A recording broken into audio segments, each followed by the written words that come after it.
কোপ্তা কারি বানালাম। সেটার জন্য প্রথমেই 150 থেকে 200 গ্রাম ছানা বা পনির গ্রেট করা নিতে পারেন, একটা বড় সাইজের আলু সেদ্ধ করা আর 2টো কাঁচা কলা সেদ্ধ করা একসঙ্গে নিয়ে এবার তার মধ্যে 1 চামচ কর্নফ্লাওয়ার, গরম মশলার গুঁড়ো, নুন, ধনেপাতা কুচি, লঙ্কা গুঁড়ো, হলুদ গুঁড়ো, 1 চামচ ময়দা, এই সব কটা মিলিয়ে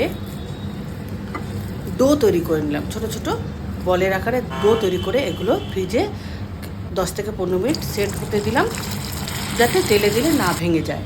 এবার ঠিক এই রকমভাবে বলগুলো ভেজে নিলাম।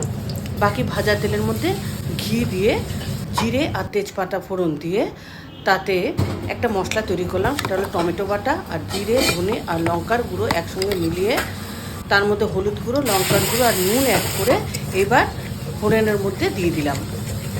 মশলাটা কষতে দিলাম, যতক্ষণ না তেল বেরিয়ে আসে ততক্ষণ এই মশলাটাকে কষাতে দিলাম এবং নুন আর মিষ্টি স্বাদ মতো দিয়ে দিলাম। এবার কিছু সামান্য কিশমিশ ছিল, সেটাও এই কষানো মশলার মধ্যে দিয়ে জল ঢেলে গরম মশলার